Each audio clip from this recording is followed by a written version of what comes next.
Je vous invite à prendre ce résumé-là, qui a une partie sur l'effet photoélectrique et une partie sur les corpuscules. On va déjà s'attacher à l'effet photoélectrique. Donc à cette époque-là, on est il y a un siècle, on a fait cette expérience-là, c'est un scientifique allemand qui avait donc utilisé une ampoule où on avait fait le vide, une plaque métallique et irradiée par une lumière monochromatique avec une certaine longueur d'onde. Cette ampoule est reliée d'un côté par un collecteur ici. Ici, il y a une différence de potentiel. Et il s'est aperçu que on mesurait, on va imaginer qu'ici on a un appareil de mesure, un ampère-mètre. Il s'est aperçu qu'il y avait passage d'un courant. À cette époque, on pensait que la lumière était une onde.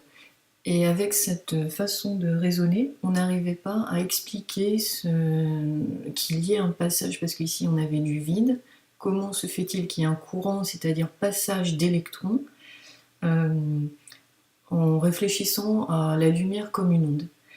Donc il y a trois aspects notamment qui ont pu être expliqués, expliquer cet effet qu'on appelle l'effet photoélectrique, c'est-à-dire parce qu'on va envoyer ici, on va voir qu'on envoie des photons. Ça, c'est Einstein qui l'a découvert, qui a imaginé que la lumière était composée de corpuscules, des photons, et les électrons sont émis, on va les appeler les photoélectrons. On va déjà regarder le premier casse-tête pour les scientifiques au niveau de l'optique ondulatoire, donc ce premier aspect-là. Le dispositif est fait de telle sorte qu'on peut moduler ici la tension et mesurer la vitesse maximale des électrons à la fin.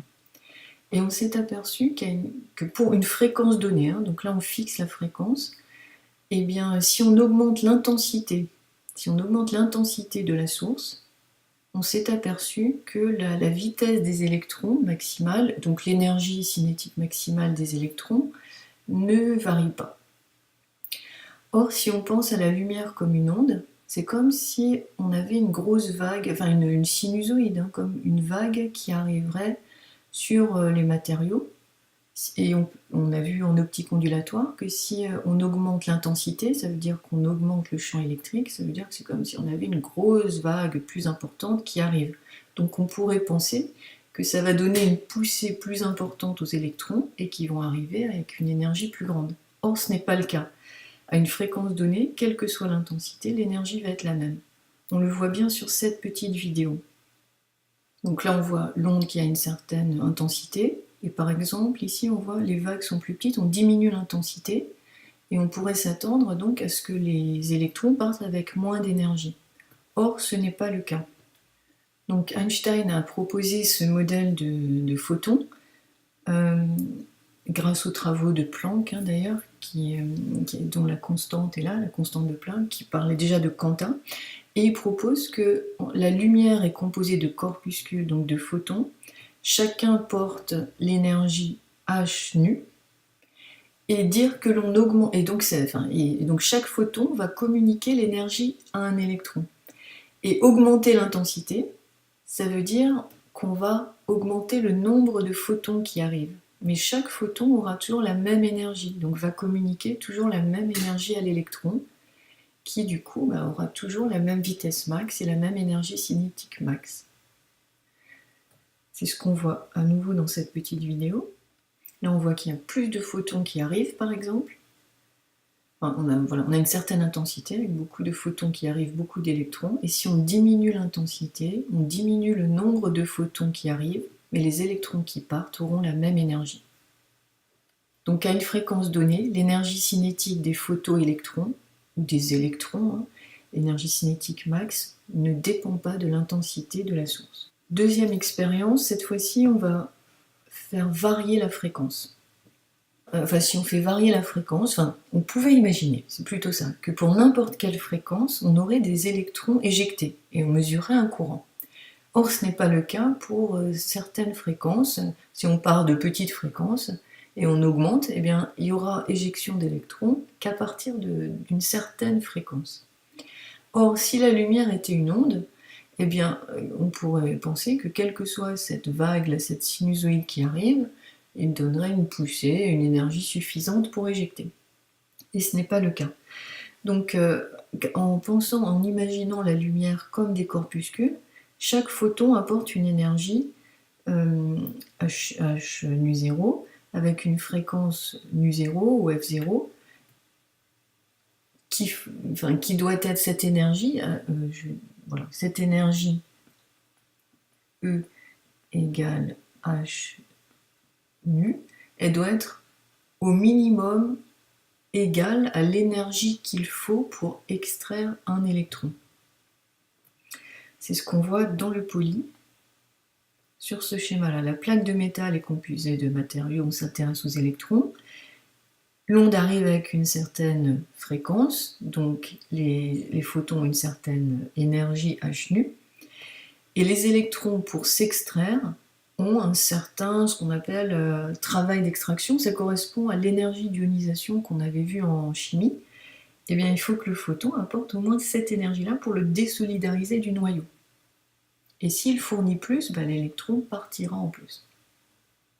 Donc il faut une certaine fréquence pour que ça marche. Donc il faut qu'au minimum, vous pouvez l'écrire peut-être tout en bas, ça, l'énergie du photon soit égale à h nu, au moins égale au travail d'extraction. Alors dans le cours c'est noté phi, comme on a toujours vu que le travail c'est W, je préfère l'écrire comme ça, W0. Et cette fréquence-là minimale, on l'appelle nu 0. Et nu 0, c'est ce qu'on appelle la fréquence seuil. Donc c'est la fréquence minimale pour apporter l'énergie au moins égale à W0. Donc pour toute fréquence supérieure à cette fréquence seuil, il y a effet photoélectrique, c'est-à-dire qu'il y a des électrons éjectés. Comme nu 0 est égal à C sur lambda 0, si nu 0 est minimal, ça veut dire que lambda 0 est maximal. Donc lambda 0, ça s'appelle la longueur d'onde seuil, mais c'est une longueur d'onde maximale.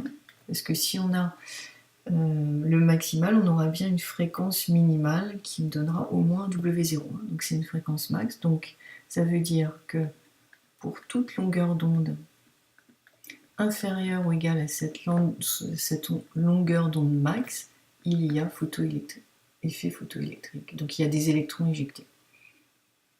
Ça, c'est ce qui va nous servir beaucoup dans les exercices. Si on nous parle de fréquence seuil, eh bien c'est nu 0 et h nu 0, on pourra la déterminer grâce à W0, ou alors on nous donne nu 0, on a W0, ou on nous donne W0, on trouve nu 0.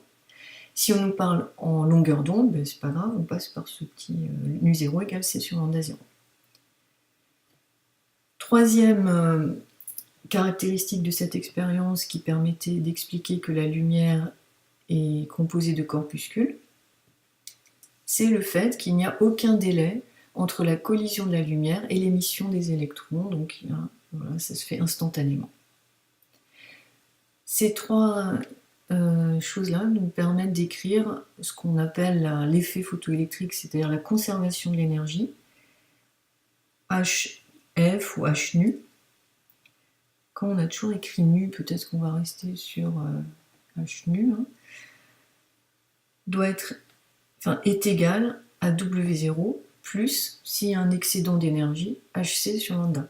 On pourrait comparer ça à ce qu'on a vu en chimie générale, c'est-à-dire on connaît les niveaux d'énergie, par exemple, de certains atomes. Le noyau est ici, l'électron à l'état fondamental est ici. Si on lui fournit assez d'énergie, il est ionisé. C'est l'énergie d'ionisation, ça correspondrait à W0.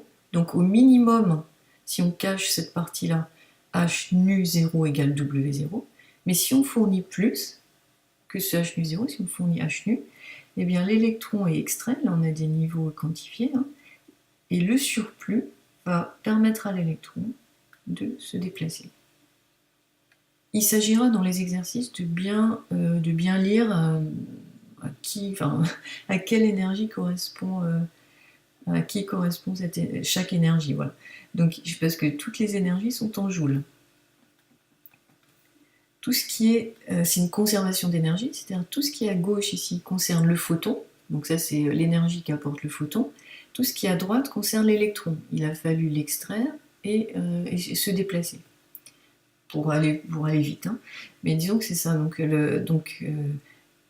on faudra bien voir si on vous parle du travail d'extraction. Le travail d'extraction, ce qu'il faut retenir, c'est que c'est une caractéristique du métal, c'est l'énergie d'ionisation. Donc, si vous vous souvenez, il y a des tableaux, on donne les valeurs. Donc ça, une fois qu'on l'aura trouvé dans un exercice, il ne varie pas. Cette grandeur-là ne varie pas.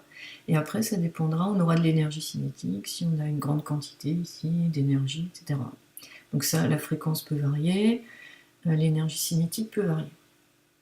Voilà. Si je reviens au résumé global, sur la partie droite, eh bien, une fois qu'on a acquis le fait, d'ailleurs Einstein a reçu le prix Nobel pour cette découverte, que la lumière est composée de corpuscules, on retrouve ici l'énergie du photon, l'énergie de n photons. C'est exactement comme dans le résumé que je vous avais, le formulaire que je vous avais déjà donné. Voilà, dans la partie spectroscopie, on retrouve l'énergie d'un photon, de n photons, la puissance lumineuse, l'intensité lumineuse. Un peu plus loin, on va revoir l'énergie liée à l'agitation moléculaire. Donc là, il n'y a rien de nouveau, hein. Je l'ai replacé ici dans le contexte, mais donc on a l'énergie d'un photon, c'est hc sur lambda, n photons, c'est n fois plus. La puissance, il faudra se rappeler que c'est toujours des watts, c'est des joules par seconde, donc la puissance lumineuse, ce sera l'énergie des n photons.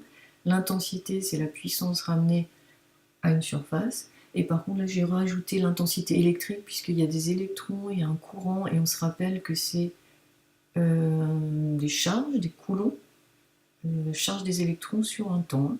Donc là, on a des ampères. Il faudra bien voir de quelle intensité on parle. Et puis, lorsqu'on parle de niveau d'énergie, eh bien, on se rappelle que la transition, delta E, on fait toujours le niveau du haut moins le niveau du bas pour avoir quelque chose de positif. On se rappelle aussi que l'énergie de l'électron de l'atome d'hydrogène a été découverte par Bohr et c'est moins 13,6 sur n carré.